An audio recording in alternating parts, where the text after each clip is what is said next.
कुएं में भी गिरेंगे। सकहु पूत पति त्यागी, पूत को भी त्यागेंगे और पति को भी त्यागेंगे। देखो इनकी बात सत्य होने जा रही है। पति तो ऊपर चले जाएंगे और जो पूत है वो भरत तजो भरत महतारी, भरत जी अपने मां का त्याग कर देंगे राम जी के वन गमन के बाद। का क्या क्या करना पड़ेगा? का तुम्हारा दुई वरदान भूप संठाती, मांग जुड़ाओ आज छाती। दुई वरदान है, मांग के अपनी छाती जुड़वा लो। महाराज वो पड़ गई जाके कोप भवन में। इधर राजा है, पूछे कहाँ है? सबने कहा कोप भवन में। कोप भवन का नाम सुन के तो बहुत दुखी हुए, पर बहुत दुख होने के बाद भी राजा कोप भवन में गए। पूछे क्या बात है? कहते हैं महाराज आप खाली कहते हैं देंगे देंगे देंगे, अभी तक तो तुमने दिया नहीं। मांग मांग पे कहो पी, कबहू न देहु न लेव। देन कहूं वरदान दुई, सोई पावत संदेव। दुई वरदान आपने कहा था ना, बार बार कहते थे कि मांग लो मांग लो, हम नहीं मांगे। और कभी दिए क्या? अरे अपने मन से भी दे दिए होते कि ले लो ये वो ले लो। क्या तुम्हारी इच्छा विशेष पूछ लेते? आज मेरी इच्छा है। पूछे कि भाई क्या इच्छा है बताओ।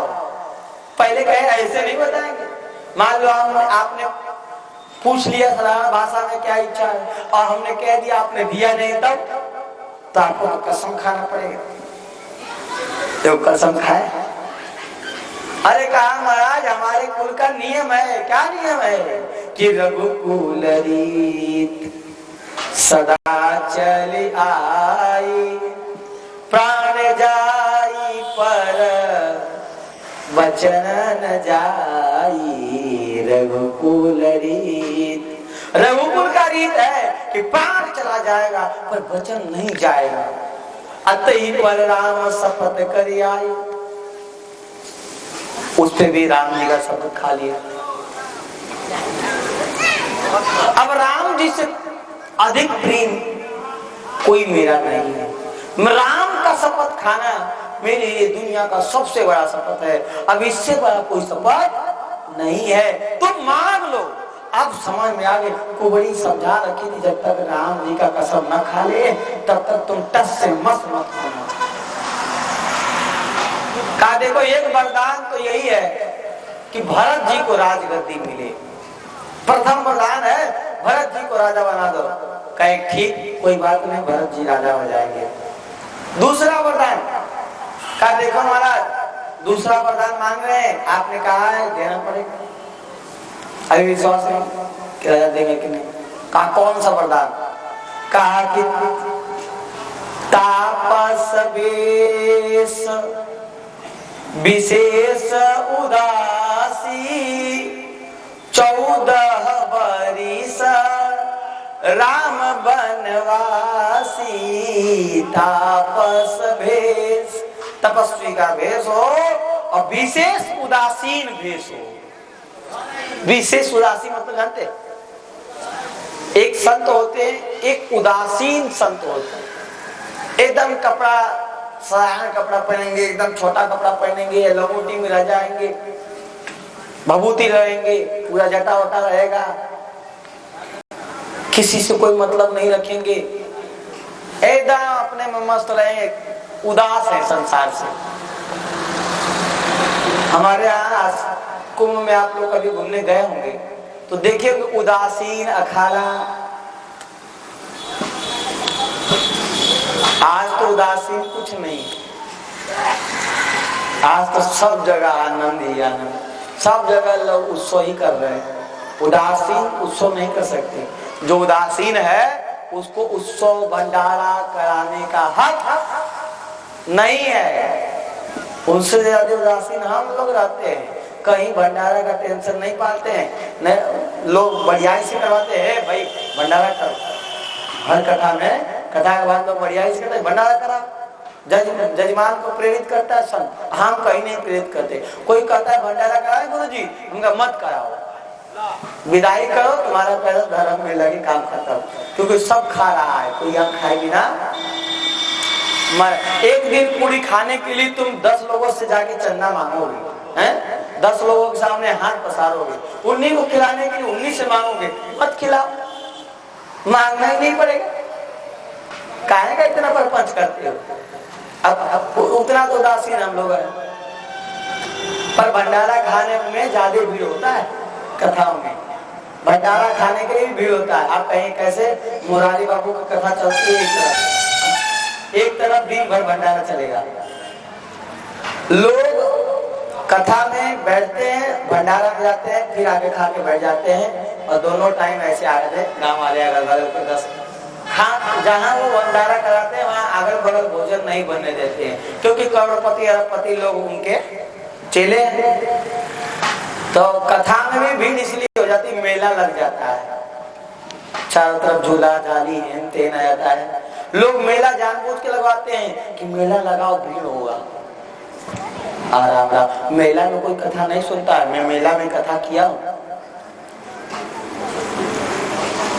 बोले वृंदावन बिहारी लाल की। महाराज यहाँ पे दूसरा वरदान तो जैसे ही मांगी, ऐसा लगा कि किसी ने पेड़ को जड़ से काट दिया, धड़ाम से गिर गए राजा महाराज, मुंह कुमला गया। गिरने के बाद कुछ देर बाद पूछ, क्या सत्य बोल रही हो? जान गए उसकी स्थिति भोवें, उसके मुख को देखकर जान गए कि ये सत्य ही है, ये गलत नहीं बोल रही है। उसके रिएक्शन को देखकर बार बार राजा कह रहे, तुमने हमारे कुल का नाश कर दिया, हमारे कुल में कलंक पैदा हो गई, तुमने अब लगता है रघुकुल रहेगा नहीं। बार बार छाती पीट रहे, ऐसा हमारे कुल में कभी नहीं हुआ था। जो बड़ा बनता है वही राजा बनता है, हमारे कुल का नियम है। महाराज इधर रो रहे हैं, रोते रोते समझाते, बार बार समझाए, एक बार नहीं, 2 बार नहीं, कई बार समझाए, मान जाओ, कोई दूसरा वरदान मांग लो, कोई, पर वो अड़ी रही। महाराज बार बार बाण भी छोड़े, बचनों के बाण छोड़े कि तुमको इच्छा नहीं था तो क्यों बोल रहे थे कि देंगे देंगे देंगे, अब मान लिया तो। बार बार अपने बचनों की बाण छोड़े जा रहे थे। उधर सुबह हुआ और राजा तो पड़े थे को भवन में। सुबह हो गया, राज्याभिषेक की तैयारी के समय राजा तो भोर में जगते थे महाराज, पर गुरु जी आ गए, सब आ गए, सब जगह सब लोग इकट्ठा हैं, दरबार में भीड़ मची हुई है। राम जी के सखा राम जी के सामने आके प्रणाम करते, कहते हे प्रभु जही जही जोनी कर्म बस भ्रमहूं, जहां जहां मैं कर्म बस जाऊं बस वहीं वहीं आपको पाऊं, और बस और कुछ चाहिए नहीं। जब बार बार सखा भी आए, सबको सम्मान राम जी दे रहे हैं, राजा बनने जा रहे हैं, इसलिए सबका सम्मान हो रहा है। महाराज सब राम जी के दर्शन के लिए विशिष्ट दिन है ना, इसलिए सब लोग चारों तरफ खमखमाए हुए हैं। इधर गुरु जी ने, वशिष्ठ जी ने कहा, जाओ सुमंत्र, राजा को तो जगा के आओ, ये तो सुबह हो गया। राजा डेली ब्रह्म बेला में जागते थे, आज क्या बात है कि राजा सो रहे हैं। जाओ जाओ राजा को जगाओ, आज राम राज्याभिषेक है। अब गुरुजी तो त्रिकालदर्शी, देखो वो सब जानते हैं क्या होने वाला है, पर फिर भी जानने के बाद भी चुप रहना, यही महापुरुषों की एक लीला होती है। प्रेमानंद जी के पास ऐसी बहुत सारी सिद्धियां हैं, क्योंकि हम लोग रहे हैं ना, वहीं रहे हैं, उनके 1-1.5 किलोमीटर के दूर में उनका आश्रम था हमारे आश्रम से।